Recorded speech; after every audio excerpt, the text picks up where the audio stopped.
Ya hemos conocido cómo era la vida de un verdugo, además de en qué consistía su trabajo y las consecuencias de este. Sabemos también que esta profesión estaba lejos de ser glamurosa, aunque el verdugo podía ser bien pagado y gozar de fama y admiración. En este video conoceremos algunos de los verdugos más célebres que se hicieron de un lugar en estas oscuras páginas. Así que prepárate y ponte cómodo porque en esta ocasión te presento 5 famosos verdugos de la historia.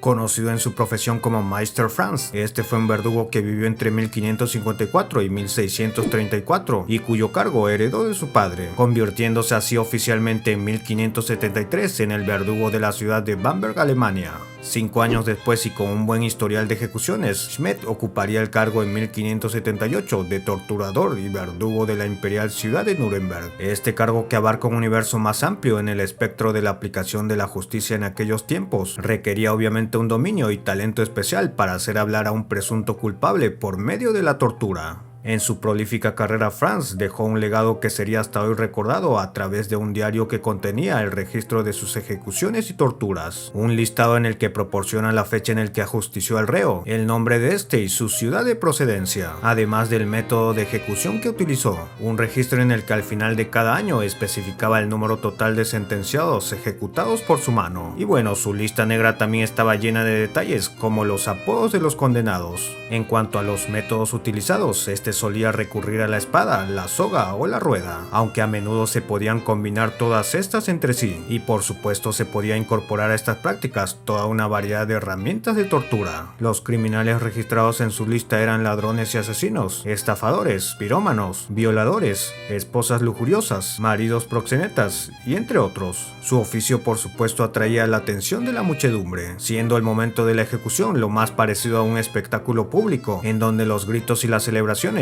además de todo tipo de expresiones, salían a flote. Su carrera como verdugo le dejó una cifra de 361 ejecuciones y 345 castigos menores. Este se casó con María Beck, hija del principal verdugo, y tuvo 7 hijos. Su salario era comparado con la de los juristas más ricos de la ciudad, lo que le permitió tener una gran residencia en Nuremberg, y tras su retiro en 1617 comenzó una nueva y lucrativa carrera como consultor médico. Además fue nombrado por Fernando II un miembro honorable de la sociedad, quitando de alguna manera el estigma social de su trabajo como verdugo, y bueno, hasta le ofrecieron un lujoso funeral en 1634.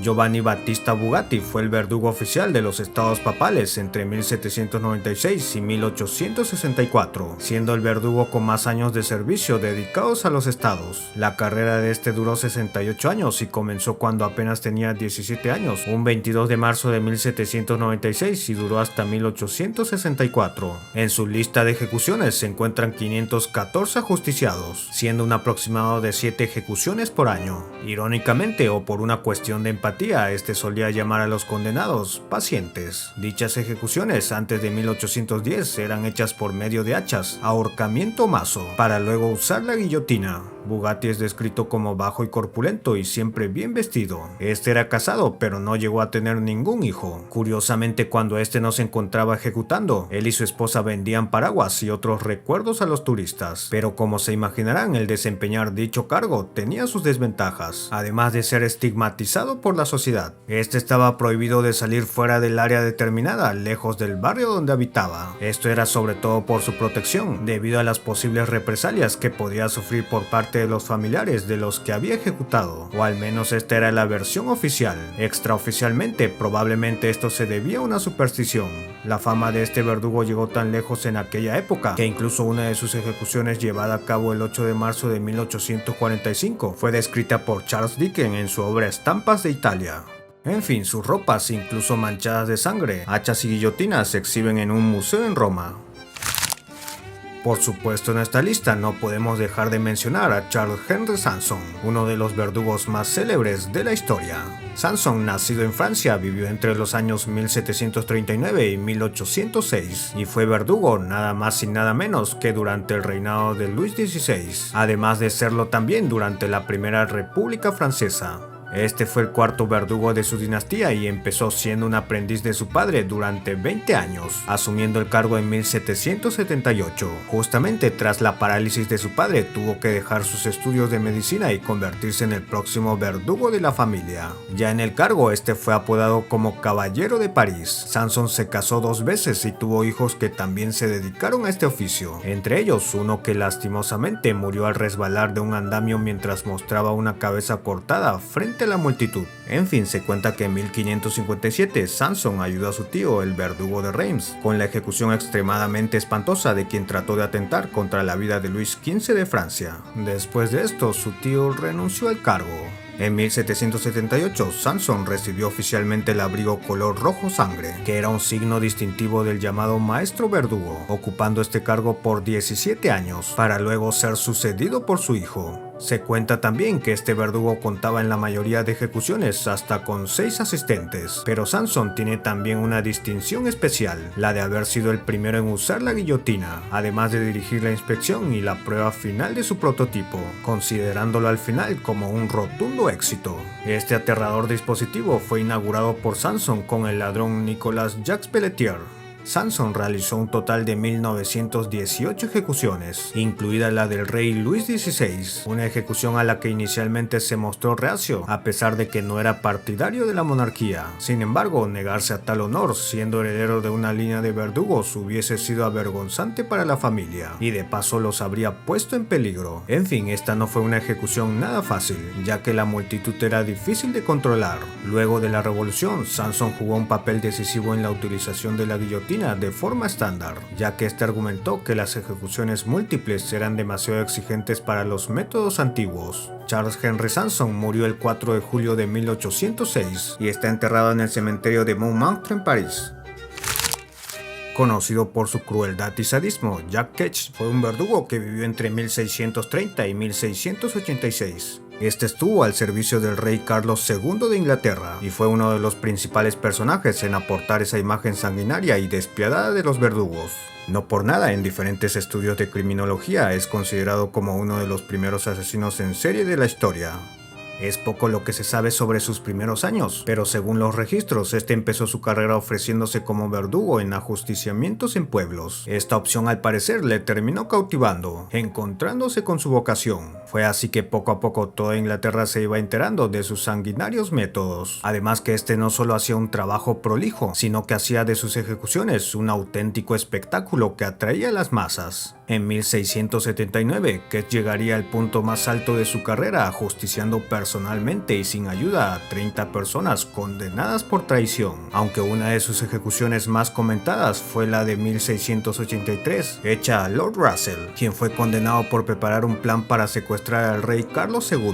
Cuando la suerte ya estaba echada, se cuenta que el mismo Lord Russell le pagó para que lo ejecute de manera limpia y sin provocarle sufrimientos. Sin embargo, en el momento de la ejecución, debido al mal estado de las armas, Ketch necesitó hacer hasta 3 hachazos para completar su trabajo. Otro encargo parecido fue la ejecución de James Scott, duque de Monmouth, quien también le pagó una suma sustanciosa de dinero para no pasar por un trance doloroso. Sin embargo, tampoco salió como esperaba, ya que Ketch requirió de más golpes de hacha que en la anterior ejecución. El final de este verdugo, sin embargo, tampoco estuvo muy lejos de esto, ya que en 1686 este fue enviado a prisión por no pagar deudas, y cuando salió mató a una meretriz, lo que le sumó suficientes crímenes como para ser condenado a la pena capital. Fue así que en noviembre de ese año este terminó en la horca. Por último, tenemos a alguien que no fue un hombre blanco, sino un esclavo africano liberado en 1725 de la Compañía de las Indias por funcionarios de Luisiana y que ocupó el cargo de verdugo público. Este se encargó de infringir castigos y ejecutar, llegando a ocuparse de esto por 12 años. Además, este tenía la potestad no solo de encargarse de sus compañeros africanos, sino de colonos blancos. Impuso castigos como ahorcar, cortar partes del cuerpo, azotar y el uso de la rueda. Se cuenta que en una ocasión usó la rueda con 8 esclavos, mientras que en otro momento azotó a un francés acusado de agredir a otro hombre. De esta manera, para Luis, el color de los condenados parecía importarle poco y castigaba con la misma intensidad. pero su oficio, como en otras ocasiones, tenía un costo, y esta era el peligro constante de sufrir alguna represalia. En el caso de Congo, según los registros judiciales, habría sido blanco de brutales ataques al menos 2 veces, asunto que fue manejado con mucha firmeza por las autoridades. Pero bueno, este verdugo recibió a cambio de su trabajo, además de su libertad, 2 tierras ubicadas a las afueras de Nueva Orleans, además de una ración regular de vino. Vivió con su esposa, que aunque no fue liberada formalmente, fue relevada del trabajo. Por supuesto, también recibió una compensación monetaria por cada castigo. Por ejemplo, por una flagelación recibiría 10 libras y al aplicar la horca recibiría 30. Y bueno, entre otros conceptos. Sin embargo, a pesar de recibir todos estos beneficios, los franceses consideraban que su trabajo era humilde e insultante. Es así que al final de sus días fue obligado a vivir a las afueras de la ciudad. Bien amigos, esto ha sido todo por este video, pero cuéntame qué verdugo te sorprendió más, y de paso díganme si quieren más videos como este, estaré leyendo sus sugerencias. Recuerda que si este video fue de tu agrado, dale un generoso like y compártelo para que más gente lo vea. Sígueme en todas mis redes para hacer que esta comunidad crezca más y más. Todos los links los dejaré en la descripción, y si esta es la primera vez que te cruzas con un video mío, te invito a que te suscribas y actives todas las notificaciones. Te aseguro que no te arrepentirás. Sin más, gracias por escucharme y nos vemos hasta un próximo video. Hasta pronto.